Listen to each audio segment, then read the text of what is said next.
Hello students, exercise 5.1 question basics ये थे और first second third question number fourth.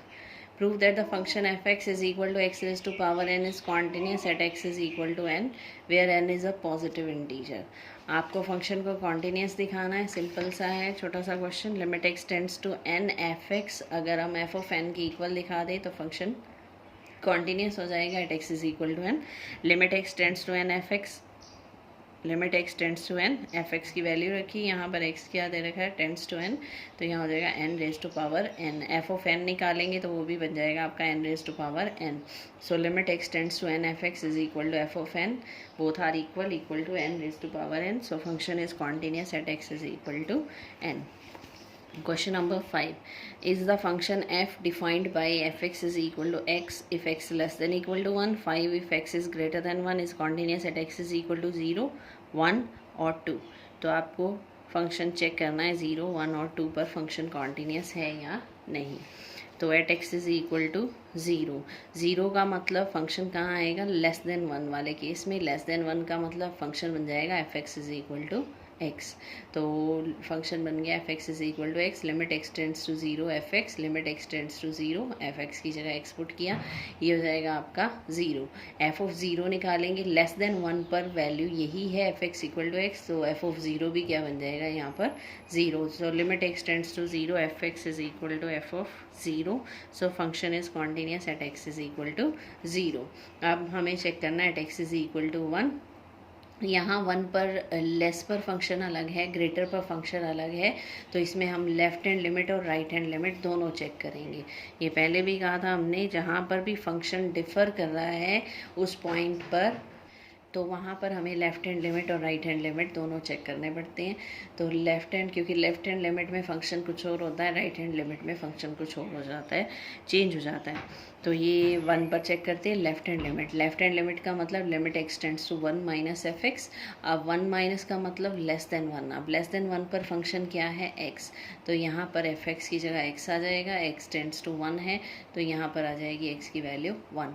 अब right hand limit, limit x tends to 1 plus f x, 1 plus means x greater than 1, x greater than 1 पे function क्या है 5, यानी constant function है, तो यहाँ पर 5 पुट करेंगे। यहाँ पर एक्स वेरिएबल प्रेजेंट नहीं है तो कांस्टेंट की कोई भी लिमिट लगाएं तो आंसर कांस्टेंट ही आता है एज इट इज़, तो ये आ गया 5। Left hand limit is not equal to right hand limit, ये 1 आ रही है और ये 5 आ रही है, so f is not continuous at x is equal to 1 पर फंक्शन जो है वो कॉन्टीन्यूस नहीं है। नेक्स्ट है हमारे पास at x is equal to 2 का मतलब ग्रेटर देन 1, ग्रेटर देन 1 पे फंक्शन क्या है 5, तो at x is equal to 2 जब आप चेक करेंगे तो फंक्शन लेंगे f x is equal to 5। Limit x tends to f x, limit x tends to f x की जगह क्या आ जाएगा 5, यहाँ पर as it is constant function है तो एज इट इज़ आ जाएगा 5। एफ ऑफ 2 क्या बनेगा यहाँ पर, यहाँ एक्स की वैल्यू 2, 3, 4, 5 कुछ भी पुट करें इस पर कोई इफेक्ट नहीं पड़ता, ये 5 ही रहेगा, कांस्टेंट फंक्शन है, तो एफ ऑफ 2 भी क्या आ जाएगा 5। So limit x tends to 2 f x is equal to f of 2, so function is continuous at x is equal to 2। 6 same है, आप खुद करेंगे। नेक्स्ट आ रहा है क्वेश्चन नंबर 7th में क्या है हमारे पास, ये लगभग सारे सेम टाइप की हैं जितने भी क्वेश्चन है। यहाँ पर लेस और ग्रेटर है, तो जिस फंक्शन पर लेस ग्रेटर दे रहा है उस पॉइंट पर हम वैल्यू चेक करेंगे और अदरवाइज़ हम डायरेक्ट लिख सकते हैं। अब 7th क्वेश्चन है, फाइंड द पॉइंट्स ऑफ डिसकॉन्टीन्यूटी निकालने हैं, मतलब जिस पॉइंट पर कॉन्टीन्यूस नहीं है फंक्शन। तो फंक्शन क्या दे रखा है, f x is equal to mod x plus 3, x less than equal to -3, -3 to 3 function is -2x and greater than equal to 3 पर फंक्शन है 6x प्लस 2। इसको ध्यान से देखना कैसे कर रहे हैं, बाकी ये जो 8, 9, 10th है ये सारे इसी तरह हो जाएंगे क्वेश्चन आपके। क्वेश्चन नंबर 7th में क्या है, f x is equal to mod x plus 3, x less than equal to -3। अब सबसे पहले केस बनेंगे हमारे x लेस देन -3, इक्वल नहीं लेंगे अभी हम, x लेस देन -3, फिर -3 to 3, फिर बनेगा x ग्रेटर देन 3। अब जहाँ पर भी इक्वल आ रहा है, दो पॉइंट पर इक्वल है, एक -3 पर और एक 3 पर, और -3 और 3 पर वैल्यू डिफर कर रही है, लेस पर कोई और फंक्शन है, ग्रेटर पर कोई और, इसी तरह 3 से लेस पर फंक्शन चेंज है और ग्रेटर पर चेंज है, तो -3 और 3 पर हम कॉन्टीन्यूटी चेक करेंगे by taking left hand limit and right hand limit. तो x लेस देन, सबसे पहले लेते हैं लेस देन -3। अब आपको फंक्शन बनाना है लेस देन -3 पर। फंक्शन क्या बनेगा? लेस देन मोड x की जो वैल्यू होती है वो लेस देन 0 पर -x होती है।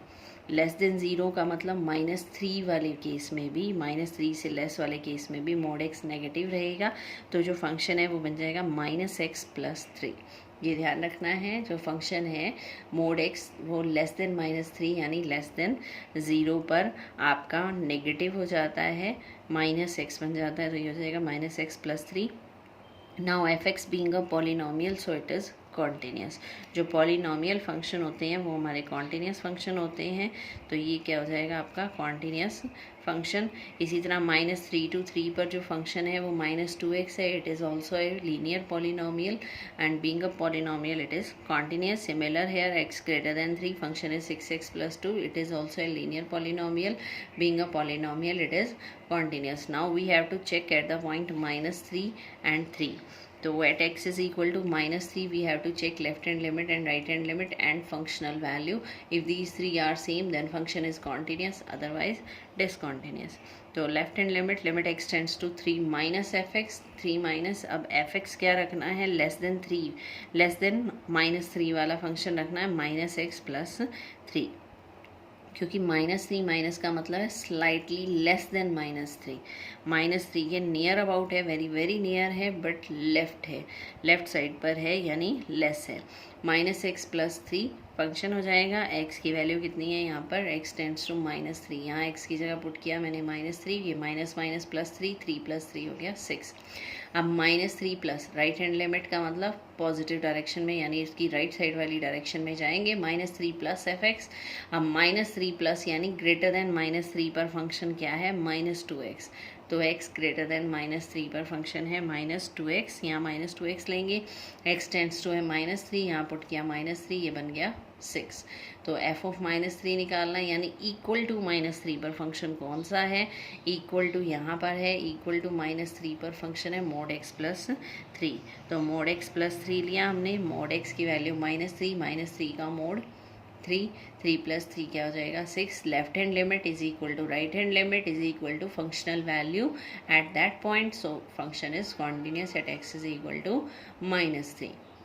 अब हम चेक करेंगे at x is equal to 3, limit x tends to 3 -fx, limit x tends to 3 minus पे, यानी लेस देन 3 पर फंक्शन कौन सा है? तो लेस देन 3 पर जो फंक्शन है वो है -2x, यहाँ पर x टेंड्स टू 3 जा रहा है, तो यहाँ 3 पुट करेंगे तो -2 × 3 कितना हो जाएगा? ये -6। आप limit x tends to 3 + fx देखेंगे, प्लस का मतलब x is greater than 3, x greater than 3 पर फंक्शन क्या है? 6x + 2, तो यहाँ 6x + 2 लेंगे फंक्शन।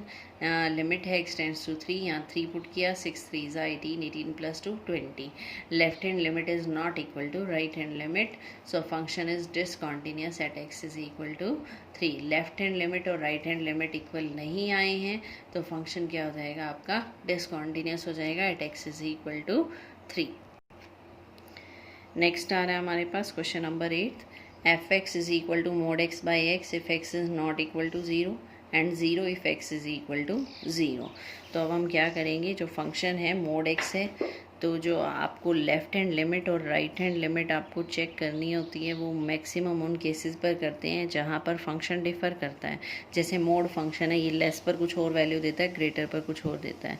लेस ग्रेटर वाले फंक्शंस पर चेक करना होता है, मोड फंक्शंस हैं उन पर हम लेफ़्ट और राइट चेक करते हैं, ग्रेटेस्ट इंटीजर फंक्शंस हैं उन पर हम चेक करते हैं। तो मोड फंक्शन है तो इस पर हम लेफ्ट हैंड लिमिट और राइट हैंड लिमिट दोनों चेक करेंगे। अब सबसे पहले ये समझाने के लिए लिखा है मैंने, नहीं तो फंक्शन क्वेश्चन यहाँ से आएगा आपका। फंक्शन जो x not equal to zero, not equal to zero का मतलब लेस देन ज़ीरो और ग्रेटर देन ज़ीरो पर डिफ़र करेगी वैल्यू। लेस देन ज़ीरो पर मोड x की वैल्यू होती है -x और ग्रेटर देन ज़ीरो पर मोड x की वैल्यू होती है x। तो यहाँ पर फंक्शन की वैल्यू आएगी -1, यहाँ पर आएगी 1। ज़ीरो पर उसने ज़ीरो दे ही रखा है, तो लेस देन ज़ीरो पर फंक्शन की वैल्यू -1 आ रही है, ग्रेटर देन ज़ीरो पर 1 आ रही है और इक्वल टू ज़ीरो पर उसने ज़ीरो ही दे ही रखा है।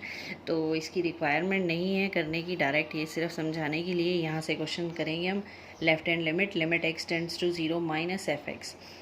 0 माइनस fx में फंक्शन यही है आपका, नॉट इक्वल टू ज़ीरो पे यही है, चाहे लेस देन ज़ीरो है चाहे ग्रेटर देन ज़ीरो है, मोड x बाई x। अब मोड x की डेफिनेशन लगाते हैं। मोड x की डेफिनेशन क्या है हमारे पास? It is -x if x is less than 0 and it is positive x if x is greater than equal to zero. तो अब ज़ीरो माइनस का मतलब है slightly less than zero. Less than zero पर यहाँ पर मोड x की value क्या हो जाएगी? -x। तो -x बाई x कितना आ जाएगा? -1।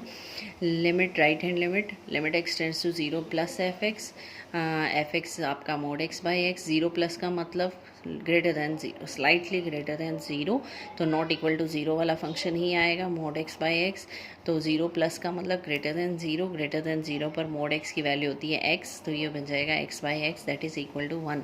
So left hand limit is not equal to right hand limit, function is discontinuous at x is equal to 0। इसी तरह आपका सेम क्वेश्चन नंबर 9 है, वो आप खुद करेंगे, उसके बाद नेक्स्ट करेंगे।